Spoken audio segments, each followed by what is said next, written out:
ตอนนั้นมีปัญหาเข้ามาในครอบครัวเฮ็ดให้แบบว่าคือว่าง่ายๆกับเป็นหนี้แหละเนาะแล้วจนเฮ็ดให้แบบว่าตัวเองก็บ่มีโอกาสได้เรียนนะตั้งแต่มีไอดอลเป็น Taylor Swift เนาะคือมักแฮงมักในความที่แบบ Standing on a bottom of your glass, hoping one day you make a dream last.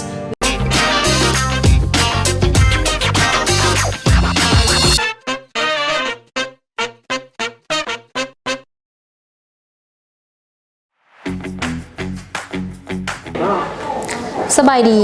ข้าพเจ้าซื้อนางพุทธสอนเพลงมีไซซื้อหลินซื้อวาน้อยอายุ20 ปี ปัจจุบันกำลังศึกษาอยู่คณะวิศวกรรมศาสตร์สาขาวิศวกรรมคอมพิวเตอร์อยู่ปี 2 เลยบ้านเฮาอยู่ดงคำสร้างเด้อนิสัยตัวเองเป็นคนที่ขั้นสมมุติเนาะว่าคันคนบ่ฮู้จักเลยจะเบิ่งคือนิ่งๆจะแบบสุขุมแน่แต่คันได้ฮู้จักระดับหนึ่งแล้วจะฮู้เลยว่าเป็นคนที่ค่อนข้างเฟรนลี่แล้วก็ลมได้นะเว้านัวหัวมวนประมาณนั้นคันไผที่บ่ฮู้จักบอกเลยว่าจะคือบางคนก็คิดว่าเป็นทอมออกแนวสาวห่าวออกเรือออกทอมออกบางเทื่อก็มักผู้หญิงแบบสินะแต่ว่าคันมาได้ฮู้จักแล้วแบบบ่แม่น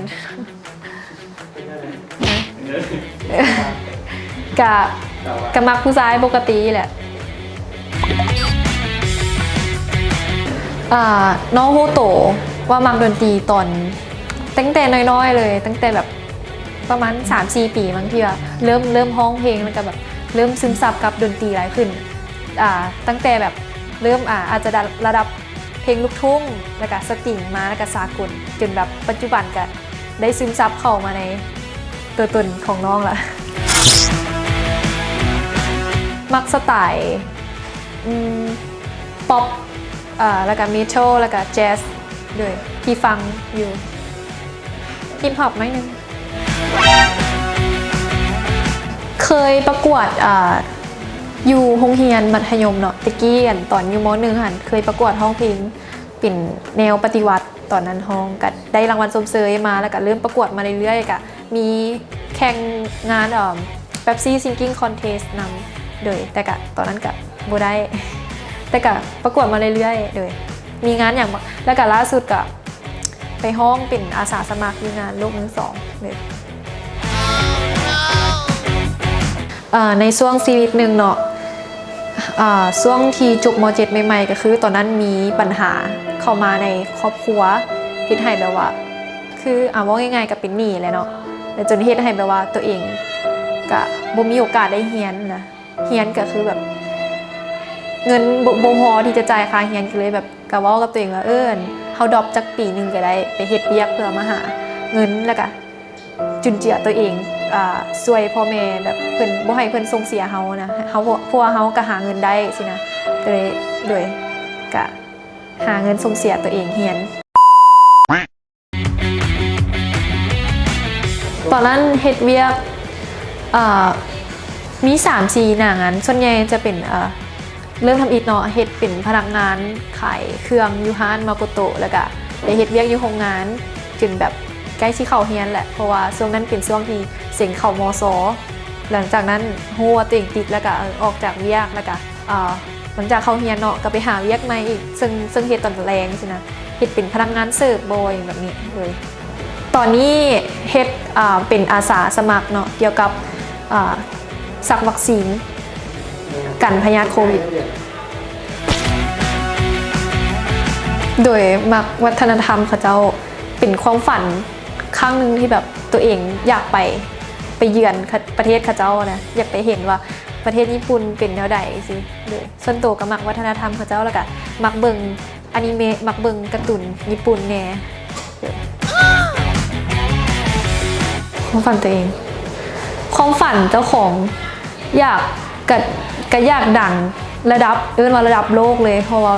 ส่วนตัวมีไอดอลเป็น Taylor Swift เนาะคือมักแฮงมักในความที่แบบเราเก่งเราแต่งเพลงเองเราแบบสุดยอดเลยเป็นอาร์ติสต์ซิงเกอร์คนหนึ่งที่แบบว่าสุดๆเลยในดวงใจ ลิ้นดนตรีเป็นมี2อย่างตอนนี้ก็คือลิ้นอูคูเลเล่เป็นแล้วก็กีตาร์หันได้น้อยนึงเลยกำลังเริ่มเรียนลิ้นกีตาร์เทคนิคห้องเพลงมันโดยแต่ละมือจะได้ซ้อมคือแบบวอร์มเสียงเนาะแบบเขาซ้อมแบบเป็นโน้ตนะคือแบบอย่างไปแบบต่ำหาสูงหาต่ำไปเรื่อยๆแล้วก็มันกินน้ำอุ่นบ่กินน้ำเย็นเพราะว่ามันจะบดีต่อเสียงเท่าไหร่ซ้อมประมาณบางมือกับ30 นาทีบางมือกับชั่วโมงหนึ่งเลยแล้วแต่อารมณ์เจ้าของบางมือซ้อมไปแล้วก็ห้องเพลงไปเลยสินะเพราะว่าเสียงเพลงเนาะเป็นสิ่งที่แบบมนุษย์ทุกคนฟังแล้วว่ามันผ่อนคลายอะนะคือแบบเป็นดนตรีในหัวใจเลยแบบว่าไผ่ฟังกับมักเป็นสีสันแห่งชีวิตเลยก็ว่าได้คันคนเฮาหรือว่าในโลกนี้ขาดเสียงดนตรีไปคือแบบมันรู้สึกชีวิตมันจืดชืดนะแมนคือทุกคนแบบถึงจะตั้งแต่ผู้น้อยหาผู้เฒ่ากับแบบเขากับมักดนตรีหมดเลยว่าจะเป็นดนตรีประเภทใดก็ยากประมาณนั้นแล้วมีคนอยู่สูงมาเกี่ยวกับการร้องเพลงเคยมีคนเว้าให้ว่าเรื่องแบบเฮ้ยต้องห้องจังสั้นจังซี่แม้แบบบางเทื่อกะเฮ้ยห้องแนวนี้บ่เข้าเว้ยห้องอันแนวลูกทุ่งแหละเพราะว่าตะกี้อันห้องเพลงลูกทุ่งนั่นก็ห้องอันสติ่งเจ้าห้องบ่เข้านะเจ้าบ่ต้องห้องดอกห้องแนวลูกทุ่งนี่แหละประมาณนั้นมันก็เลยแบบคันเฮาอยากพัฒนาตัวเองเนาะเฮาก็ได้ฝึกได้อย่างนะจนมันได้ขั้นที่เฮาอยากได้นะเมนความสามารถของตัวเองเนาะมีแต้มรูปแล้วก็มีฟอนต์เลยเกี่ยวกับทางศิลปะนี่แหละประมาณนั้นแล้วก็สามารถแบบเว้าวันจูงใจคนได้อันนี้ความสามารถบอกเว้าแบบว่าเป็นที่ปรึกษาให้เขาเจ้าได้นะโดยถ้าไผ่ที่ว่ามักเกี่ยวกับเรื่องโมเดลหรือว่าหุ่นเนาะซึ่งข่อยเนาะได้เฮ็ดเพจได้เฮ็ดเกี่ยวกับเพจขายหุ่นเป็นกันดั้มเนาะหรือว่ากันพาไผ่ที่สนใจก็ถามได้เลยเลยสามารถสั่งเครื่องได้เกี่ยวกับพวกนี้ราคาเริ่มต้นอยู่ที่ 75,000 เลยก็จะเป็นหุ่นแบบมันจะมีต่ำขนาดไซส์จะมี SD กับ HG กับจะใหญ่ขึ้นมาตามระดับอะไรเลยคันแพงสุดก็ประมาณ1 ล้าน 2 ล้านแต่ว่าก็สมกับราคามันเพราะว่าสเกลกับดีเทลที่เขาเจ้าเฮ็ดออกมามันสมจริงอะนะหุ่นสามารถแบบหนิงมือสิคือคนได้อย่างประมาณนี้นะรายละเอียดมันก็หลายโดยก็สมราคา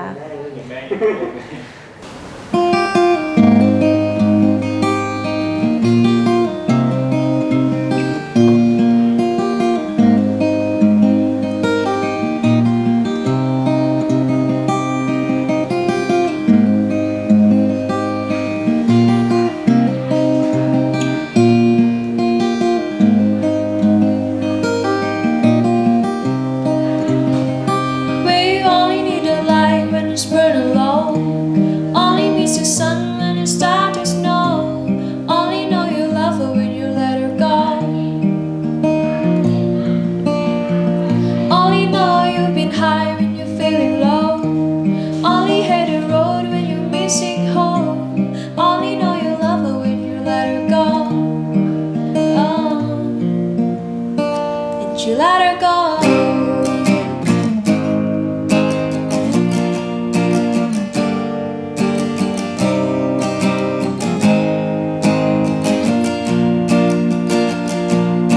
Standing on the bottom of your glass, hoping one day you make a dream last. But dream comes slow and it goes so fast.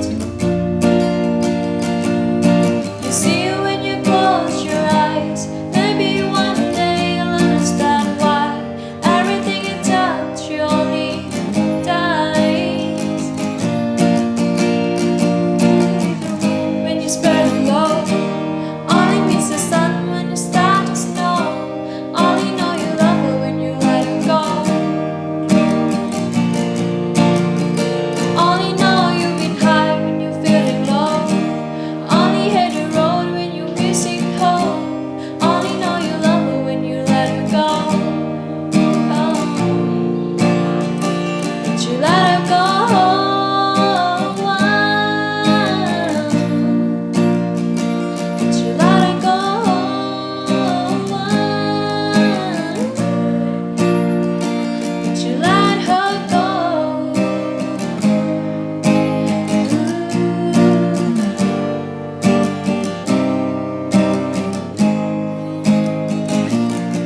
silent. Who are we mistaken?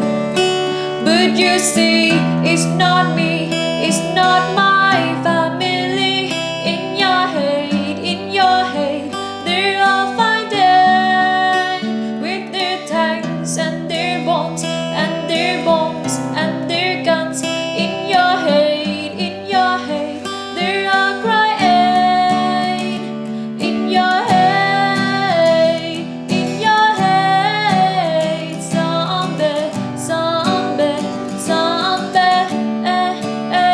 What's in your head? In your head, zombie, zombie, zombie. Oh, do do do do do do do